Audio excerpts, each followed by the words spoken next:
राधे राधे सभी को, जय श्री हरि। आज हम सुनेंगे पुरुषोत्तम मास की कथा, अध्याय 7। सुत जी बोले, हे तपोधन, आप लोगों ने जो प्रश्न किया है वही प्रश्न नारद ने नारायण से किया था। सो नारायण ने जो उत्तर दिया वही मैं आप लोगों से कहता हूँ।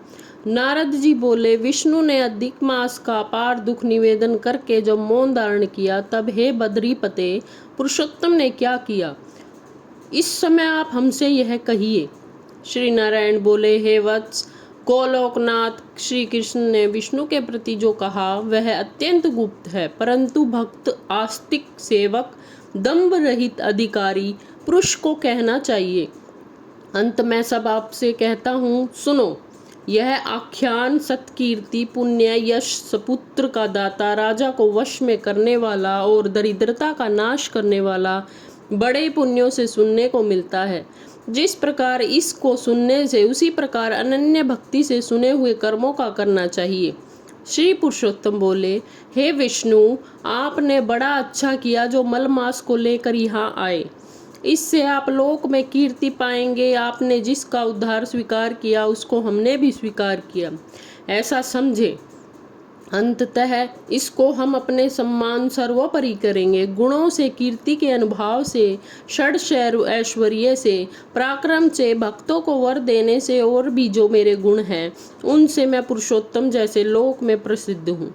वैसे ही यह मलमास भी लोकों में पुरुषोत्तम करके प्रसिद्ध होगा। मेरे में जितने गुण हैं वे सब आज से मैंने इसे दे दिए। पुरुषोत्तम जो मेरा नाम लोक तथा वेद में प्रसिद्ध है, वह भी आपकी प्रसन्नता का अर्थ आज मैंने इसे दे दिया। हे मधुसूदन, आज से मैं इस अधिक मास का स्वामी भी हुआ। इसके पुरुषोत्तम इस नाम से जब इस जगत पवित्र होगा, मेरी समानता पाकर यह अधिमास सब मासों का राजा होगा। यह अधिमास जगत पूज्य, जगत से वंदना करवाने योग्य होगा। इसकी पूजा और व्रत जो करेंगे उनके दुख और दारिद्र्य का नाश होगा। चैत्र आदि सब मास सकाम है, इसको हमने निष्काम किया है। इसको हमने अपने सम्मान समस्त प्राणियों को मोक्ष देने वाला बनाया है।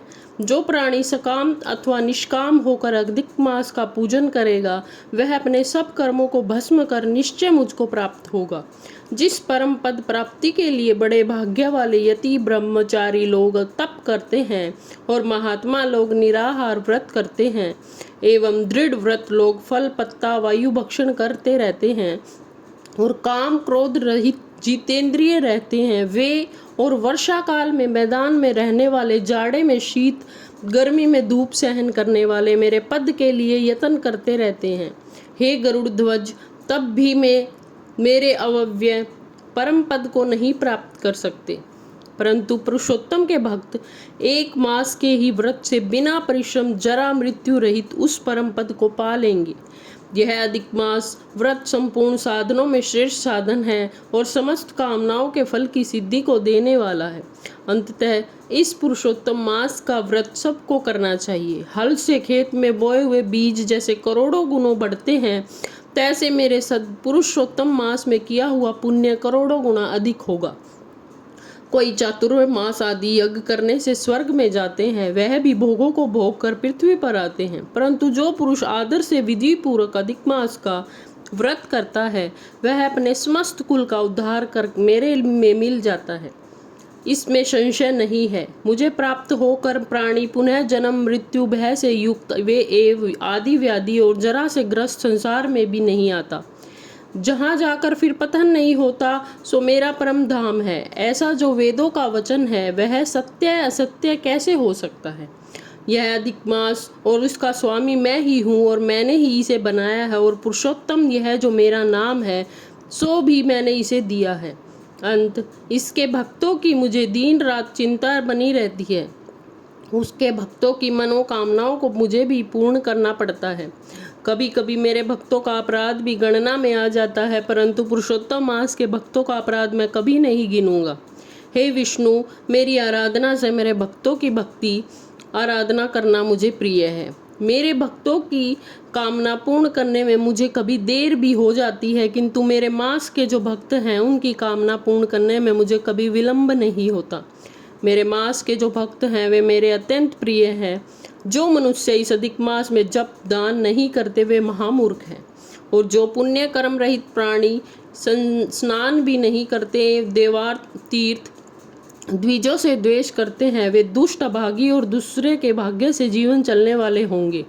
जिस प्रकार खरगोश के सींग कदापि नहीं होते, वैसे यदि मास में स्नान आदि न करने वाले को स्वप्न में भी सुख प्राप्त नहीं होता। जो मूर्ख मेरे प्रिय मलमास का निरादर करते हैं और मलमास में धर्माचरण नहीं करते, वे सर्वदा नरकगामी होते हैं।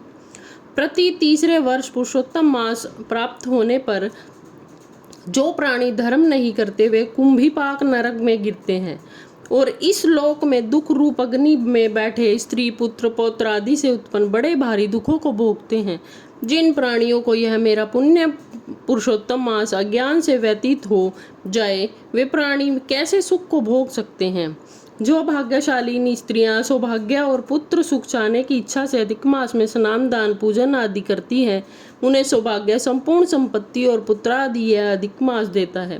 जिनका यह मेरे नाम वाला पुरुषोत्तम मास दान आदि से रहित बीत जाता है, उनके अनुकूल मैं नहीं रहता और न ही उन्हें पति सुख प्राप्त होता है। भाई पुत्र धनों का सुख तो उसे स्वप्न में भी दुर्लभ है। अंत विशेष करके सब प्राणियों को अधिक मास में स्नान पूजा जप आदि और विशेष करके शक्ति के अनुसार दान अवश्य करना चाहिए। जो मनुष्य इस पुरुषोत्तम मास में भक्तिपूर्वक मेरा पूजन करते हैं, वे धन पुत्र और अनेक सुखों को प्राप्त करते हैं। इन सुखों को भोग कर पुनः गोलोक के वासी होते हैं। मेरी आज्ञा से सब जन मेरे अधिक मास पूजन करेंगे। मैंने सब मासों से उत्तम मास इसे बनाया है, इसलिए अधिक मास की चिंता त्याग कर हे रमापते आप इस अतुलनीय पुरुषोत्तम मास को साथ लेकर अपने बैकुंठ में जाओ। श्री नारायण बोले। इस प्रकार भगवान श्री कृष्ण के मुख से रसिक वचन श्रवण कर विष्णु अत्यंत प्रसन्नता पूर्वक इस मल मास को अपने साथ लेकर नूतन जलधर के समान शाम भगवान श्री कृष्ण को प्रणाम कर गरुड़ पर सवार हो शीघ्र बैकुंठ के प्रति चल दिए। इति श्री ब्रह्मनारदीय पुरुषोत्तम मास महात्म्य में सप्तो अध्याय समाप्तम। जय जय श्री राधे, जय श्री हरि।